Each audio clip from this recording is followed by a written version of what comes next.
إن الحمد لله نحمده ونستعينه ونستغفره ونعوذ بالله من شرور أنفسنا من سيئات أعمالنا من يهده الله فلا مضل له ومن يضلل فلا هادي له وأشهد أن لا إله إلا الله وحده لا شريك له وأشهد أن محمدا عبده ورسوله يا أيها الذين آمنوا اتقوا الله حق تقاته ولا تموتن إلا وأنتم مسلمون يا أيها الناس اتقوا ربكم الذي خلقكم من نفس واحدة وخلق منها زوجها وبث منهما رجالا كثيرا ونساء واتقوا الله الذي تساءلون به والأرحام إن الله كان عليكم رقيبا يا أيها الذين آمنوا اتقوا الله وقولوا قولا سديدا يصلح لكم أعمالكم ويغفر لكم ذنوبكم ومن يطع الله ورسوله فقد فاز فوزا عظيما أما بعد إن أصدق الحديث كتاب الله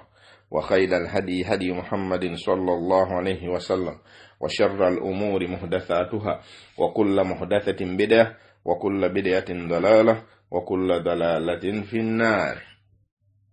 Amatendo gana malungi na majivuga Allah subhanahu wa ta'ala tumutendereza nago ne tumusuuta tumwebaza okubanti akyatuwadde akaseera akamusinza n'okulongoosa n'okuzitoya emirimu gyaffe n'okuzitoya minzaani zaffe nga tukola emirimu emirungi. Tumwanjagira okusaasira n'emirembe ku mubaka we Muhammadin sallallahu alaihi wasallama oyo gwe yatutumira nga kyakusaasira eri ebitonde byonna. Tumwanjagira okusaasira okwo n'emirembe bibeere nga bibulira ddala abantu b'ennyumba ye ne basahaba be nabo bonna abamugoberera okutuusira ddala ku lunaku lw'ensonga. Baddu ba Allah balungi abakkiriza, tuli ku musomo gwaffe ogw'obubi obuli mu kuzuula mu ddiini nga tubadde tutambulira ku kusoma edduwa z'abafu ezo ez'okkuŋŋaana ne tusoma Qur'ani, Yaasiini, Al-Fatiha n'ebirala ng'ekigendererwa kyaffe tufunemu empeera n'abafu baffe bafunemu empeera. Tuzze tulaba ebintu eby'enjawulo ng'abakugu mu ddiini eno abalongoofu abatukulembera batulaga nti ebyo byonna tebiriiko ndagiriro okuva ku mubaka Muhammad sallallahu alaihi wasallama ne basahaba. Twalaba abavunuzi ba Qur'ani bannatafsiri nga bagamba ki ku nsonga eyo, ne tulaba abakugu bannahadithi bagamba ki ku nsonga eyo. Tutandika okulaba amadhabu ag'emirundi yeena agamanyiddwa agayatiikirira. Twalaba amadhabu ga Imaamu Abu Hanifa rahimahullah agamba ki, ne tulaba amadhabu ga Imaamu Shafi'i abayizi be bagamba ki, ye kennyini agamba ki. Then ne tulaba amadhabu ga Imaamu Maliki rahimahullah abayizi be bagamba ki. Ne tulaba ye kennyini ebigambo bye ku bubi obuli mu kuzuula mu ddiini. Olwaleero biidhinillah tuwumbawumba ensonga ya amadhabu ag'emirundi yeena nga tumaliriza n'amadhabu ga Imaamu Ahmada, Imaamu Sunna rahmatullahi alayhi. Imaamu ono Imaamu Ahmada amanyiddwa bulungi nnyo nga Imaamu Sunna mu bannahadithi, amanyiddwa nnyo nga Imaamu Sunna, so nga ate era yali faqiihu, yali mukugu nnyo mu kutegeera amateeka g'eddiini, era tumujuliza nnyo mu nsonga ezo. Kati Sheikh waffe agamba faqala al-Imaamu Ahmadu rahimahullah liman kana qad ra'ahu yaqra'u 'inda al-qabri. Imaamu Ahmad ono yagamba nga ayogera ku oyo oba nga agamba oyo gwe yalaba oba yalabibwa nga asoma Qur'ani nga agisomera ku kabuli. Ya hadha, yamugamba nti owaaye gwe, inna qira'ata al-Qur'ani ala al-qabri bid'atun. Owaaye gwe, mazima ddala kimanye okusoma Qur'ani ng'ogisomera ku kabuli, okusoma Qur'ani ng'ogisomera ku kabuli bid'a, kizuule. Ye kennyini ono Imaamu nga yayolekeza omusajja ono ebigambo. Sheikh agamba nti wa hadha qawlu jumhuri salafi, ekyo nno kigambo ky'abasinga obungi mu basalafu. Wa alayhi kudumaa'u ashabi ahmada rahimahullah, era nga kye kigambo ekiriko bangi mu baakulembera mu bayizi ba Imamu Ahmada rahimahumullah. Era waqala al-Imamu Ahmad aidan, era Imamu Ahmada yayongera n'agamba awalala nti walqira'atu ala al-mayyiti ba'da mawtihi bid'atun, okusomera omufu Qur'ani oluvannyuma lw'okufa kwe bid'a, kizuule mu ddiini. Okusomera omufu Qur'ani oluvannyuma lw'okufa kwe mu mbeera yonna bid'a, kizuule mu ddiini. Waqaala, era n'ayongera n'agamba walam yakun min aadati salafi idha sallaw tatawwu'an aw saamu tatawwu'an aw hajju tatawwu'an, tekiri mu mbeera z'abasalafu ezo ezayatiikira ezimanyiddwa, embeera ezamanyirwa mu mbeera z'abasalafu. Ekiri mu mbeera ezo okusaala eswala eza sunna, oba okusiiba okwa sunna, oba okukola hajji, oba okukola hijja ezakyeyagalire, aw qara'u al-Qur'ana, oba okusoma Qur'ani. Lam yakun min aadatihim an yuhdu thawaba dhalika ila mauta al-muslimina. Okusoma Qur'an tekiri mu mbeera z'abasalafu ezimanyiddwa nti basaalanga eswala eza sunna, eswala ezakyeyagalire, oba okusiiba okwakyeyagalire, oba okukola hijja, oba okukola hijja ezakyeyagalire, aw qara'u al-Qur'ana, wadde okusoma Qur'ani ng'ekigendeerwa kyabwe an yuhdu thawaba dhalika ila mauta al-muslimina, ng'ekigendeerwa kyabwe empeera zino ezivaamu ezigenda eri abafu abasiraamu. Ebyo byonna ebyo tibyali mu nkola yaabwe nti babikola empeera ziveemu zigenda eri abafu abayisiraamu, nedda, si kya mu nkola zaabwe. N'olwekyo agamba nti fala yambagi al-udulu an taliqi salafi bihaali, n'olwekyo tekigwanidde okuleka obwenkanya bwabwe, engeri gye bakwatamu ebintu n'engeri gye beeyisaamu, tekigwanidde kuva ku kkubo lyabwe n'obaawukanako olw'embeera mu mbeera ebeeriwo, nedda. Tekigwanidde kwawukana ku mbeera z'abasalafu. Abasalafu ebyo tebaabikolanga, tebaasomanga Qur'an ne baziweereza, tebaasomanga Qur'ani empeera ziveemu zigenda eri abafu, wadde okusaala essola ezakyeyagalire, wadde okusiiba okwakyeyagalire, si mu nkola yaabwe. N'olwekyo tetusaanidde kwawukana ku ebyo bye baakolanga oba bye baalekanga. Lwaki? Anti be tulina okulabirako eddiini eno, be balongoofu abaakulembera, emirembe egyakulembera, naddala al-Qur'an al-mufaddala, emirembe esatu egyasukkulumizibwa,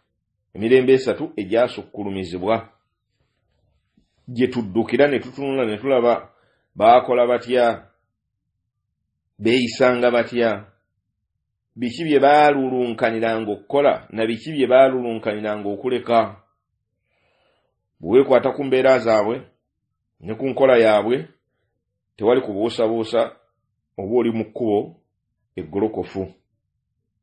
Sheikh waffe agamba nti wa fatawa al-madhhabi al-Hanbali kama dhakara dhalika Abul Hasani fi al-ihtiyarat, agamba nti fatwa eya madhhabu ga Imamu Ahmada nga bwe yayogerwa Abul Hasani rahimahullah agamba nti wala yasihhu al-isti'jaru ala al-qira'ati wa ihda'uha ila al-mayyit. Tekikirizibwa kupangisa basomi ba Qur'ani al-isti'jaru ala al-qira'ati wa ihda'uha ila al-mayyit.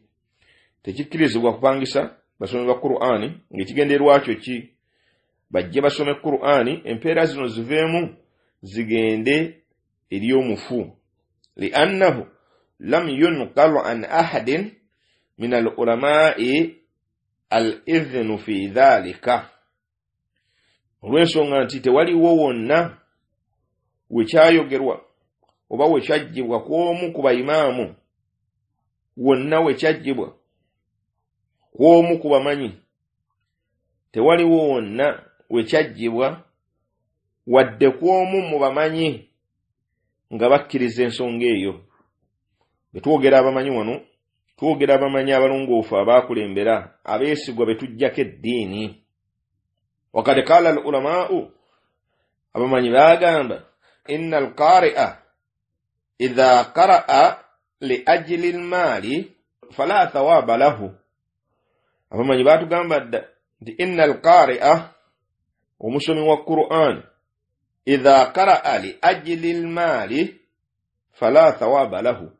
Omusomi ono bw'ajja n'asoma Qur'ani ng'agendereddemu kufuna nsimbi amakulu bamusasule nga bw'olaba abantu be bapangisa nga ye ekimututte kusoma Qur'ani kweza edduwa z'abafuzi 40.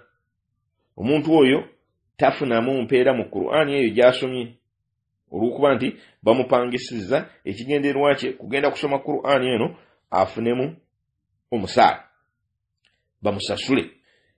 Fa ayyu shay'in yuhda ila al-mayyit idha kana huwa biqira'atihi lam yatahassal ala shay'in min ath-thawabi.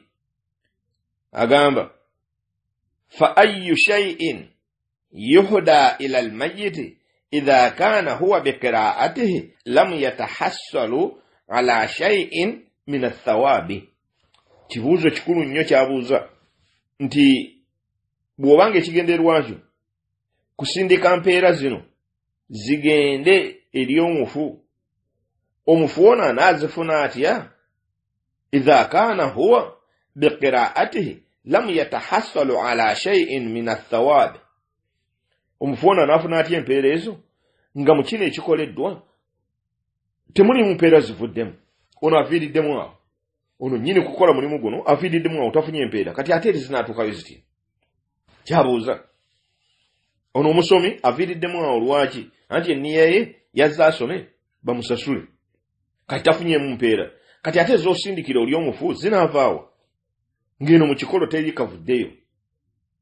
Wa innama yasiru ila al-mayyiti al-amaru as-salihu. Wabula empeera ezituuka eri omufu ziva mu mirimu ng'emirimu egyo mirungi gikkiriziddwa mu maaso ga Allah. Tukimanyi nti emirimu egikkirizibwa mu maaso ga Allah gibeerako obukwakkulizo bubiri: al-ikhlas wal-mutaba'a. Okukola ku lwa Allah, omulimu gwonna ng'ogukoze ku lwa Allah, ogukoze ku lwa Allah kyekisookera ddala. Omulimu guno gwokoze ng'ogukoze ku lw'oyo Allah subhanahu wa ta'ala eyakulagira okumusinza, tolina kyonoonya kirala. Akakwakkulizaako okubiri al-mutaba'a, kwe kuba nti omulimu guno guliko endagiriro. Ogoberera ani? Ogoberera Muhammad sallallahu alaihi wasallam, gwojjako guliko endagiriro okuva ku mubaka. Wama ataakum ar-rasulu fakhudhuhu wama nahakum anhu fantahu. Omubaka kyababawadde mukitwale, kyababaganye mukireke.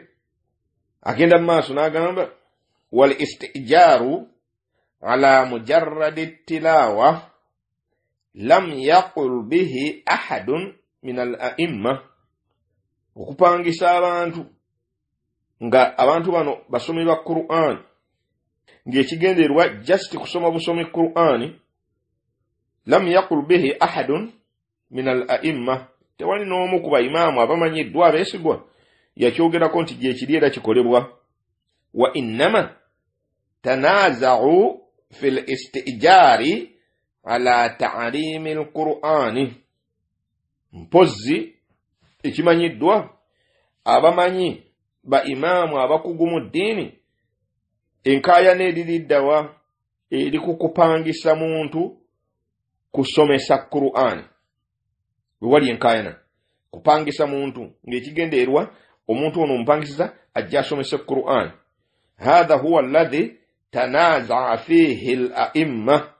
Ekyo kiriko okusika omugwa mu bamanyi mu baimaamu abeesigwa.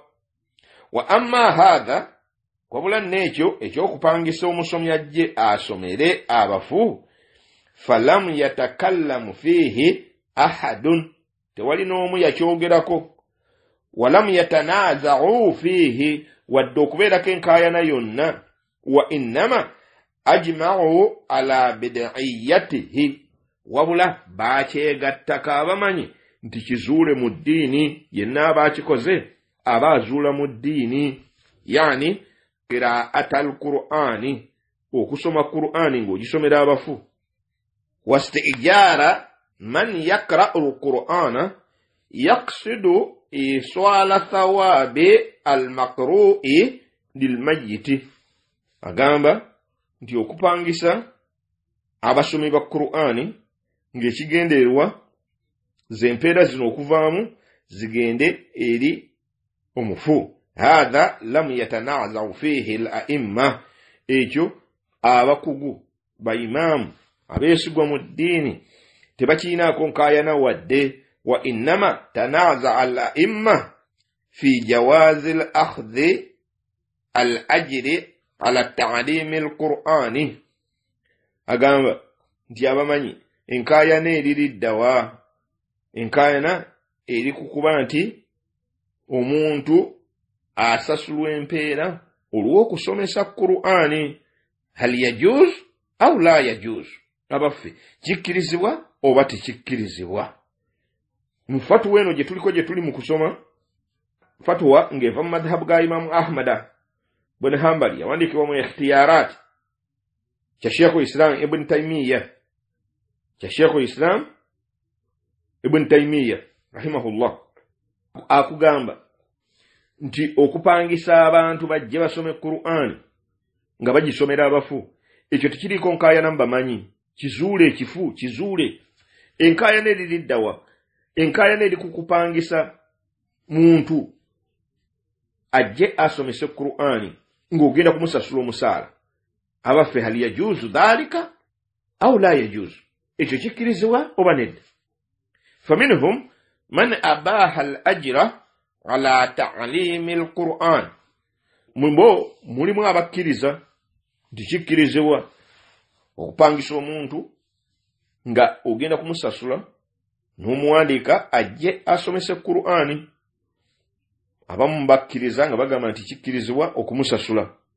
Wa minhum man lam yubihuhu, ate era mulimu abamu abagamba nti nedda tekikkirizibwa.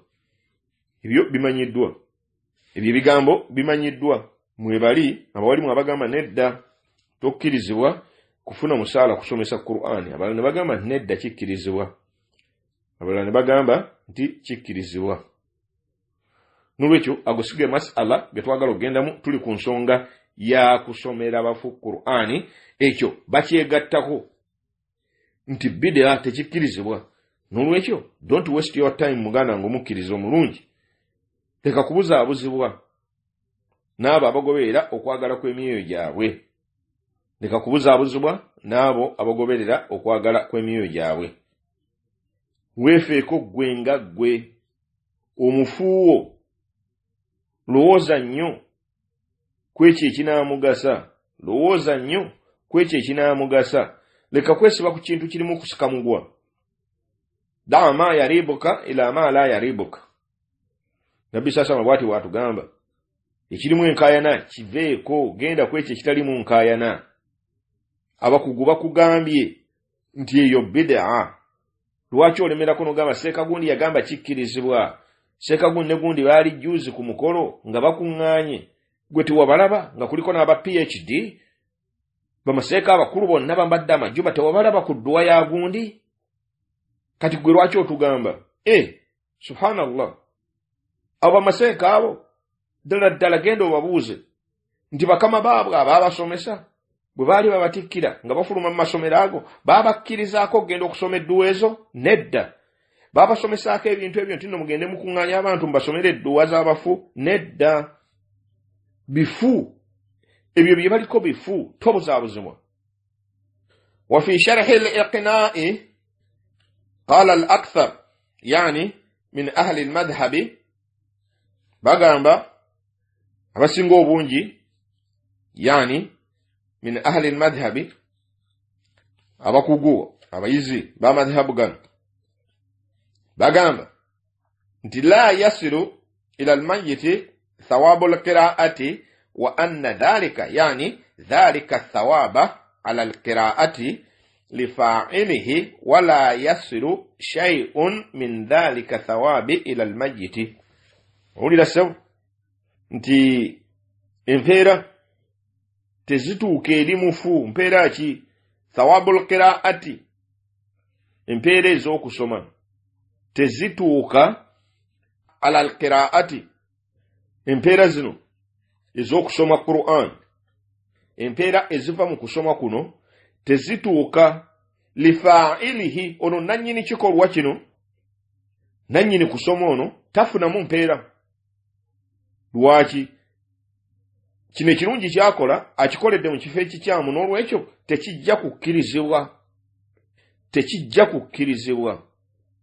Wala yasilu shay'un min dhalika athawabi ila almayyiti. Era empeera tezituuka eri mufu. Tewaliwo konna kava mu kusoma kuno katuuka eri mufu. Agemadhabu ga Imam Ahmad ebigambo bingi Sheikh yagenda atunokoleramu ebimu. Nolekyo mudu wa Allah mulungi omukkiriza onoddukirawa madhhabu ga Imam Ahmad bwe gatyo bwe gagambye, madhhabu ga Imam Shafi'i bwe gatyo bwe gagamba, madhhabu ga Imam Abu Hanifa ne Imam Maliki ibn Anas rahimahumullah nabo bwe batyo bwe bagamba. Kati onoddukirawa ewaffe ebbanga eri emabega tubadde tutambulira nnyo ku madhhabu ga Imam Shafi'i rahmatullah alayhi. Kati olw'okuba abayizi abasinga obungi basomedde Saudi Arabia, kati twatandika okugenda nga tushifutinga mpola mpola okuba tutambulira nnyo mu madhhabu ga Imam Ahmad rahimahullah. Kati yonna ku buli sayidi gy'onoddukira oli kumpewo kubaga kuganye. Kati ojjawa ozimbirawa ku Nabbi sallallahu alaihi wasallam tekiriyo, ku basahaba tekiriyo, mu baimaamu tekiriyo. Kati gwojjawa gwotegeera eddiini eno okusinga abo, oba gwolumirwa ennyo abafu okusinga abo? Abakugu batulaze nti Nabbi sallallahu alaihi wasallam yafiirwa, abantu ab'eŋŋanda ze yafiirwa. Mukyala we Khadija eri ku ntandikwa y'Obusiraamu teyakuŋŋaanya abantu kusoma dduwa, yafiirwa abaana, teyakuŋŋaanya abantu kusaba dduwa, yafiirwa ab'emikwano, ab'eŋŋanda. Mu b'eŋŋanda ze mulimu be yafiirwa nga yabalumwa nnyo nga Hamza bni Abdul Muttalib radiyallahu anhu, ngattiddwa e Uhud, yamuluma nnyo naye yakuŋŋaanya abantu bajje basome dduwa? Kalla wallahi tiyakikola.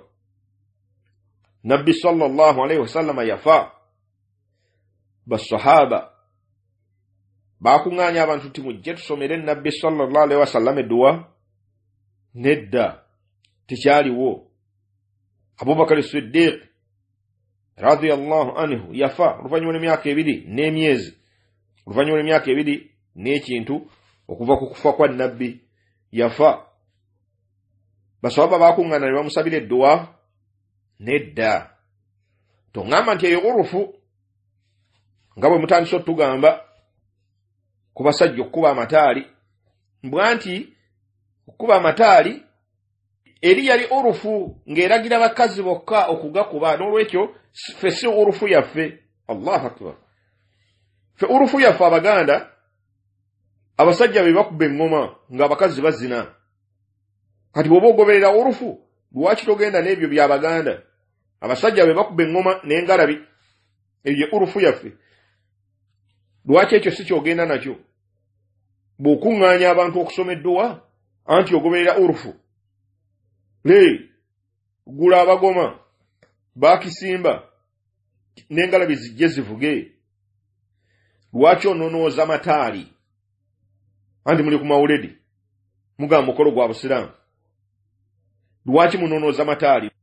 Lwaki mulekawo urufu ya Buganda ne munonooza ey'Abarabu ng'ate mugambye nti urufu ekino mukikola ne mukisiramula ne mukiyita kya mu ddiini, naye teriyo kintu kyonna ky'oteeka mu ddiini nga tikiriiko ndagiriro okuva ku mubaka Muhammad sallallahu alaihi wasallama.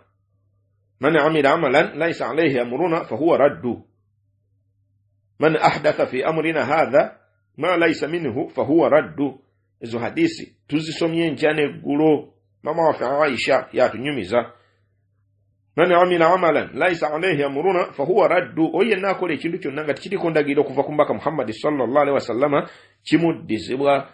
Man ahdatha fi amrina hadha ma laysa minhu fahuwa raddu. Oyo yenna atandikawo ekintu kyonna mu ddiini yaffe eno nga si kyamu yo kimuddizibwa.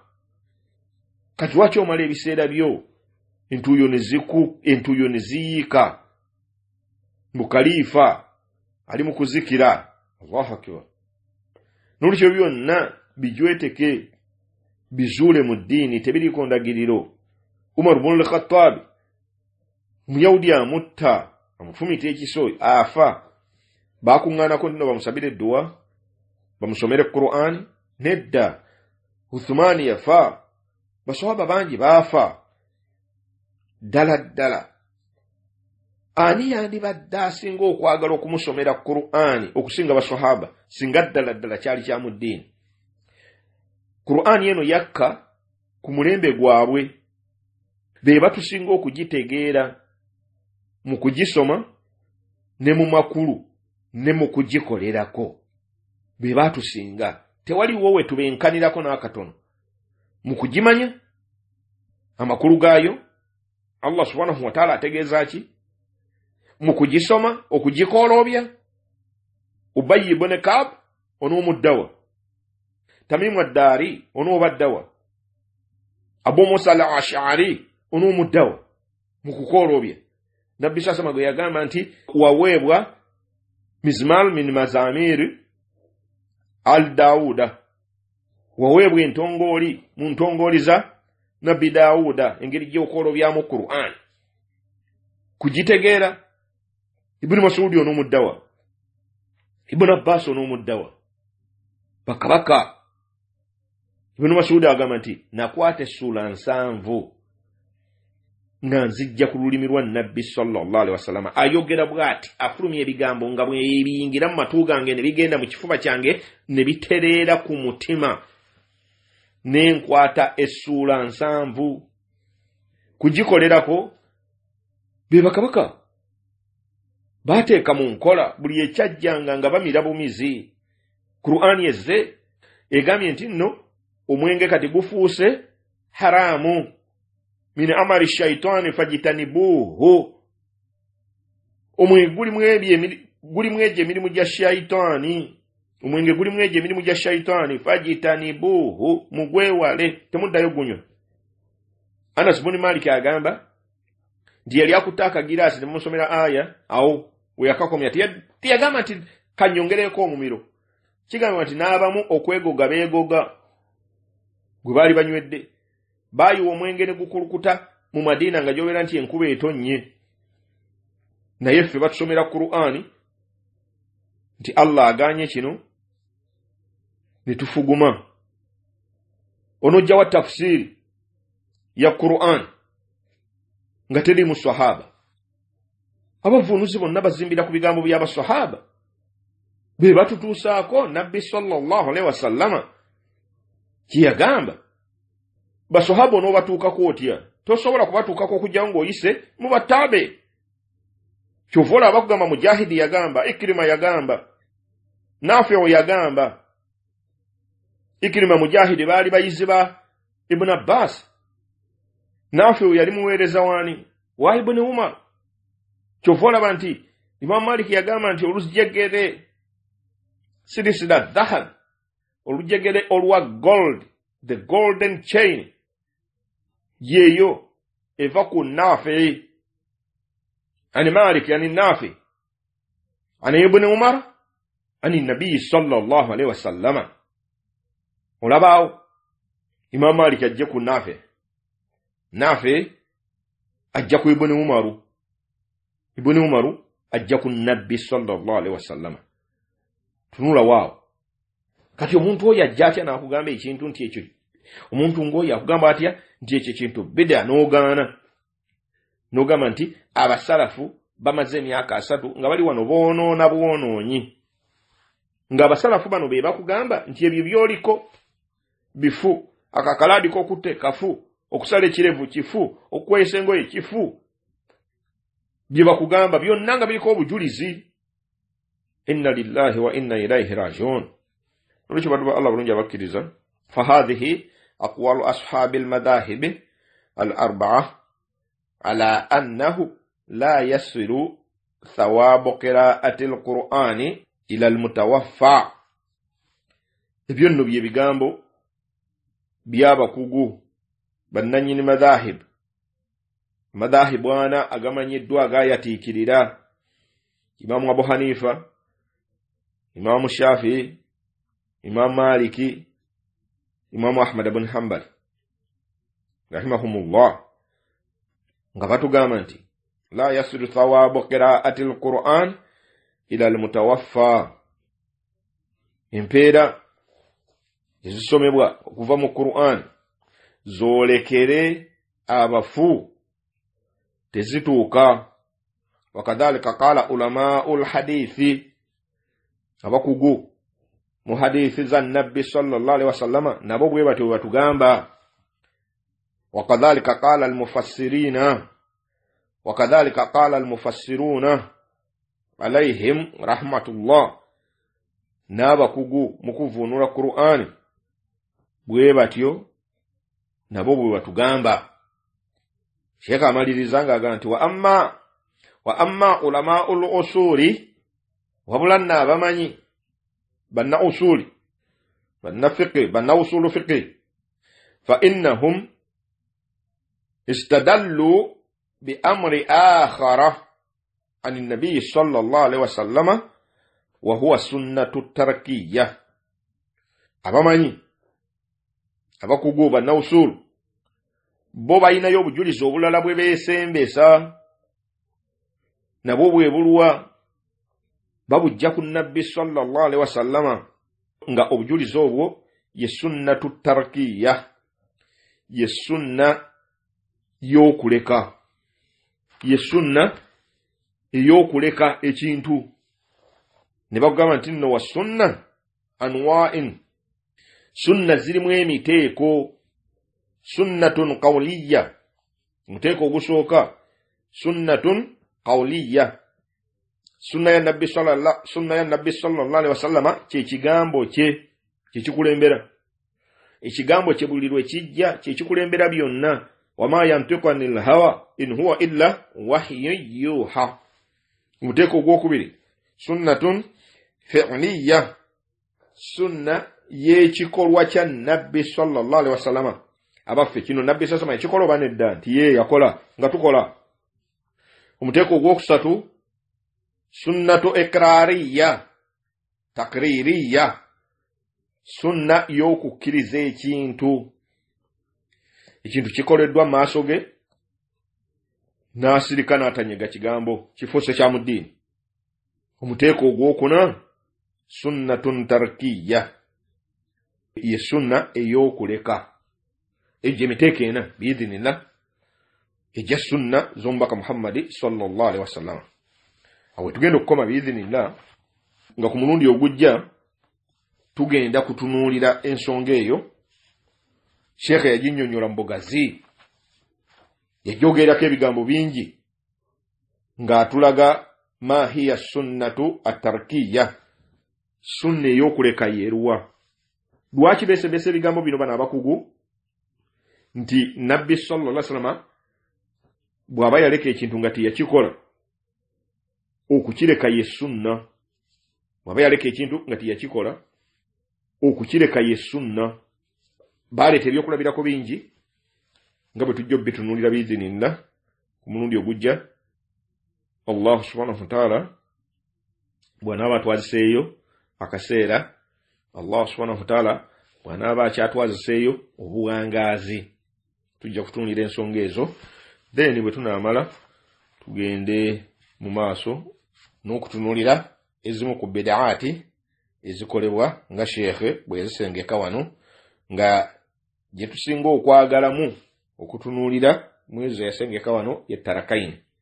Biidhinillah yajoogerako ebigambo birungi ebyetaaga omuddu okuba nti nno abitunuulira n'abinnyonnyoka era n'abitegeera bulungi n'abanga abiteeka mu kifuba kye. Barakallahu fikum wa jazakumullahu khairan. Awe tugenda okukoma nga bwe tujja okutandikira ku mulundi ogunajja insha Allah. Nsaba Allah subhanahu wa ta'ala wekisa kingi atekemu ababuulira ebigambo n'otwalamu ebyokka eby'omugaso ebirungi byonna ebiyitidde ku lulimi lwange. Allah subhanahu wa ta'ala yansobozesa okubatuusaako ensobi ezibaddemu zange enganze, era mulagenda abeere ng'azinsonyiwa, nammwe aleme okuzibafuulira ekibabuza. ربنا تقبل منا إنك أنت السميع العليم وتب علينا إنك أنت التواب الرحيم. ربنا آتنا في الدنيا حسنة وفي الآخرة حسنة وقنا عذاب النار. وصلى الله وسلم وبارك على محمد بن عبد الله النبي الأمي وعلى آله وصحبه وسلم والحمد لله رب العالمين.